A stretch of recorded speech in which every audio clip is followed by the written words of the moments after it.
చీని అమ్మ జీతం వచ్చి 2 వారాలు కూడా కాలేదు, అప్పుడే అకౌంట్ కాలేదు. కొత్త ఈఎంఐలు కట్టనికనే జాబ్ చేస్తున్నట్టుంది. ధనరాజ్, నీతో ఒక విషయం మాట్లాడాలి. నాతోనా? అమ్మతోడు మనసా, ₹1 లేదు నా దగ్గర. కావాలంటే బ్యాంక్ బ్యాలెన్స్ చెక్ చేసుకో. హే, మనీ మ్యాటర్ కాదు. మరి మా ఇంట్లో మ్యాచెస్ చూస్తున్నారు.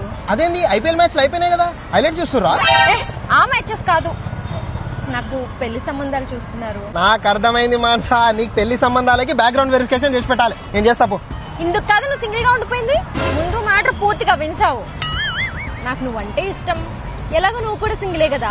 ఒకసారి వచ్చి మా ఇంట్లో మాట్లాడు, మన ఇద్దరం పెళ్లి చేసుకుందాం. పెళ్ళా? నన్నా? ఎందుకు మానసా? ఏం అన్యాయం చేసినా నీకు? ఎందుకు నన్ను చంపేద్దాం అనుకుంటున్నావు? చెప్పు ప్లీజ్. నీకేమన్నా మెంట్లా? పెళ్లి చేసుకుంటా అంటే చంపేస్తావా అని అడుగుతున్నావేంటి? ఏయ్, డ్రామా చేయకి. నాకు తెలిసే నువ్వు నన్ను మర్డర్ చేద్దామని ప్లాన్ చేసినది. చెప్పు, నిస్కి వచ్చి అంటే నిస్కి చెప్పే. ధనరాజ్, ఎందుకురా అమ్మాయితో అలా గొడవ పడుతున్నావు? జస్ట్ పెళ్లి చేసుకుంటాననే కదా అనింది. అన్నా, అది మ్యారేజ్ ప్రపోజల్ కాదన్నా, నన్ను చంపనికే మర్డర్ ప్లాన్ చేసింది. చెప్పు మానసా, ఎట్లా మర్డర్ చేద్దాం అనుకుంటున్నావు? ఫస్ట్ నైట్ రోజా, లేకపోతే హనీమూన్ లోనా, లేకపోతే పిల్లలు పుట్టాక? చెప్పు, నీ కంఫర్ట్ ఏం చెప్పు. ఎలా రే, దెయ్యం పట్టిందా? అసలు ఏం మాట్లాడుతున్నావు? అన్నా, ఇప్పుడున్న ట్రెండ్ నీకు తెలియదన్నా? ఏం ట్రెండ్ రా? పెళ్ళైన మొగలు ఎట్లా చచ్చిపోతారు తెలుసా? ఫస్ట్ నైట్ రోజు, హనీమూన్ లోనో, లేకపోతే పిల్లలు పుట్టినాకనో, లవర్లు అఫేర్ల కోసం వాళ్ళ పిల్లలే మొగులను చంపేస్తున్నా.